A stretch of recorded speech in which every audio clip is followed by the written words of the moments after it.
यहाँ पे आए हुए सभी मीडिया के साथियों को मेरा नमस्कार। और जो जो लोग अभी टीवी पे देख रहे हैं, सोशल मीडिया पे देख रहे हैं, उन सब लोगों को भी मेरा नमस्कार, सबको मेरा प्रणाम। आज आप सब लोगों ने गुजरात की बीजेपी सरकार की तानाशाही का जीता जागता उदाहरण देख लिया। आज सुबह 11 बजे मुझे गुजरात की राजकोट में जो जेल है, राजकोट की जेल में बंद किसान नेताओं से, किसानों से मिलने के लिए जाना था। मुझे उनसे मिलने के लिए नहीं जाने दिया गया। आप सोच सकते हैं कि इससे बड़ी तानाशाही और क्या हो सकती है। मैं कोई आतंकवादी हूं? मैं कोई क्रिमिनल हूं? और जो लोग जेल में बंद हैं वो लोग किसान हैं, हमारे देश के नागरिक हैं। वो लोग कोई क्रिमिनल नहीं है, वो लोग कोई अपराधी नहीं है। मैंने कल अप्लाई किया था जेल में मिलने के लिए, लेकिन आज मुझे सुबह सुबह मैसेज आया कि आपको उनसे मिलने की इजाजत नहीं है। मैं सोच रहा था, अंग्रेजों ने जब भगत सिंह को गिरफ्तार किया था, भगत सिंह को भी उसके साथियों से जेल में मिलने की इजाजत मिला करती थी। भगत सिंह को भी, उनके साथियों को भी कभी भगत सिंह से मिलने से रोका नहीं गया। क्या इसी के लिए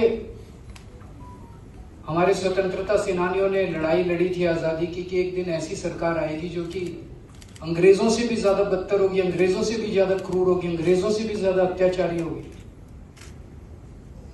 2 महीने पहले हड़दड़ के अंदर जो किस्सा हुआ,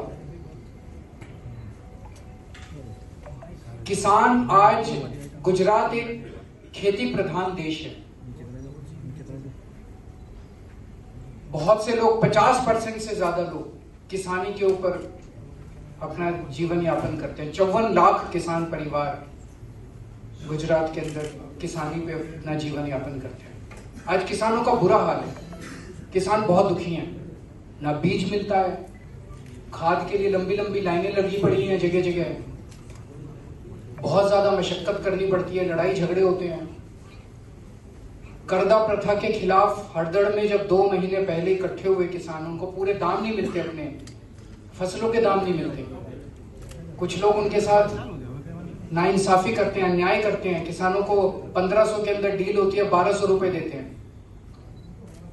जब इस कर्जा प्रथा के खिलाफ किसान हड़दड़ में इकट्ठे हुए तो किसानों के ऊपर इस अत्याचारी सरकार ने, भारतीय जनता पार्टी की सरकार ने लाठियां बरसाई, आंसू गैस के गोले छोड़े, निर्दोष किसानों के घर में घुस घुस के उनके परिवार के लोगों को, निहत्थे लोगों को, शांतिपूर्ण तरीके से अपनी मांग कर रहे लोगों को उनको गिरफ्तार किया। 88 किसानों को गिरफ्तार किया,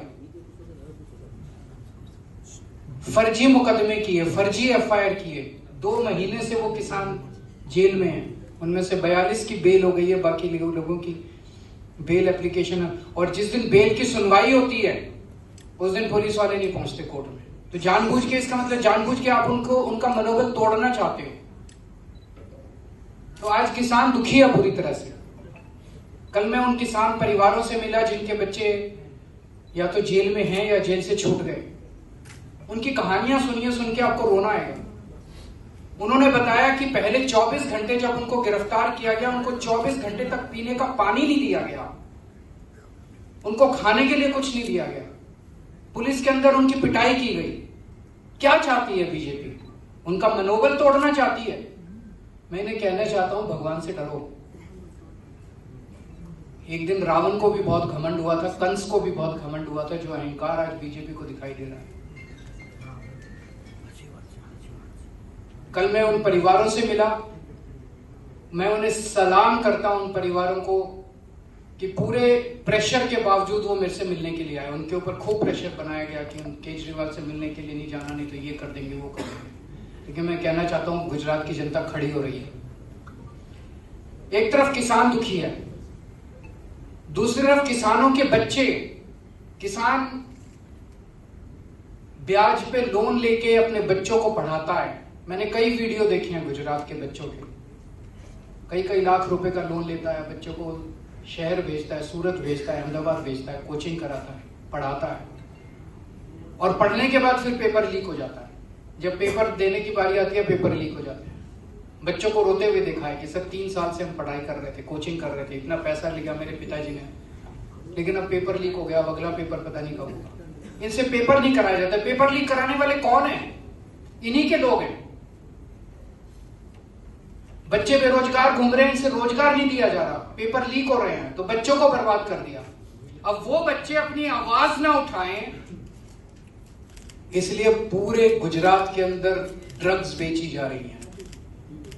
पूरे गुजरात के आज आपको गली गली के अंदर नशा ड्रग्स मिलेंगे, गली गली के अंदर ड्रग्स मिल रही हैं, बच्चों को ड्रग्स के अंदर धकेला जा रहा है। गुजरात के हर परिवार को पूरी तरह से बर्बाद किया जा रहा है इस सरकार के द्वारा। और मुझे लगता है ये इनके आखिरी दिन है। पूरे गुजरात के लोग अब इकट्ठे हो रहे हैं। कल मुझे पता चला जिन किसान के परिवार के लोगों को गिरफ्तार किया गया, उन गांव के लोगों ने हिम्मत करके पूरे गांव ने उनके खेत को जोता है। जैसे गांव के अंदर अगर एक किसान परिवार को गिरफ्तार किया तो उसके खेत में काम करने वाले लोग नहीं थे, तो पूरे गांव के लोगों ने इकट्ठा करके उसके खेत को जोता है। अब लोग इकट्ठे हो रहे हैं, इनकी आवाज। आज गुजरात के अंदर 2 चीजें खुलेआम बिकती हैं, एक ड्रग्स और एक सड़क पे गड्ढे। 30 साल के बाद आज इन्होंने जो गुजरात का हाल कर दिया है, अब इसको खत्म करने का समय आ गया है। अभी तक लोगों के पास विकल्प नहीं था, क्योंकि कांग्रेस और बीजेपी दोनों मिले हुए हैं, दोनों के ज्वाइंट धंधे हैं, दोनों मिले हुए हैं, दोनों खुश हैं। कांग्रेस चाहती नहीं कि बीजेपी की सरकार जाए गुजरात से, लेकिन अब विकल्प है लोगों के पास। घर घर के अंदर आज बात हो रही है, आम आदमी पार्टी की बात हो रही है। आज आम आदमी पार्टी के नेताओं को गोपाल इटालिया, ईशुदान गढ़वी, राजू करपड़ा, प्रवीण राम, चैतर वसावा, मनोज सोरठिया, बहुत सारे नेता हैं हमारे जिनकी तरफ लोग बड़ी उम्मीद के साथ देखते हैं। मैं पूछना चाहता हूं, बीजेपी के एक नेता का नाम बता दीजिए जो उम्मीद देता है गुजरात के लोगों को। मैंने इतने सारे नेताओं को, और भी बहुत नाम है, आम आदमी पार्टी के इतने सारे नेताओं के नाम मैंने गिनाए जिनको लोग बहुत उम्मीद के साथ देखते हैं। ये लोग हमारे जब नेता बोलते हैं तो लोग सुनते हैं। बीजेपी के गुजरात के एक नेता का नाम बता दीजिए गुजरात के अंदर जिसको लोग उम्मीद से देखते हैं कि वो गुजरात को ठीक कर देगा। कांग्रेस के एक नेता का नाम बता दीजिए जिसकी तरफ लोग उम्मीद से देखते हैं कि वो गुजरात को ठीक कर देगा। उनके पास एक भी नेता नहीं, कोई उम्मीद नहीं है इन दोनों पार्टियों से। आज आम आदमी पार्टी उम्मीद है, और मैं लोगों को कहना चाहता हूं, आप लोगों को ही गुजरात बचाना है। हम लोग तो बहुत छोटे हैं। गुजरात बचाने की जिम्मेदारी गुजरात के लोगों के ऊपर है। आपको सामने आना पड़ेगा, डर निकालना पड़ेगा। ये एफआईआर का खेल जो खेल रही है बीजेपी, एफआईआर से डराना चाहती है। मैं भी जेल होके आया, 6 महीने जेल रहा, हो सकता है आपको भी जेल में डाल दें, 2 महीने 3 महीने। मैं आपको जिम्मेदारी दे रहा हूं, जिन जिन लोगों पे झूठी एफआईआर करके जेल में डालेंगे, हम लड़ेंगे आपके लिए। और जिस दिन सरकार बदलेगी गुजरात की, 2 साल के बाद चुनाव है, जिस दिन सरकार बदलेगी, 24 घंटे के अंदर सारी झूठी एफआईआर वापस लेंगे और गुजरात के लोगों को तंग करने वाले मंत्रियों को जेल में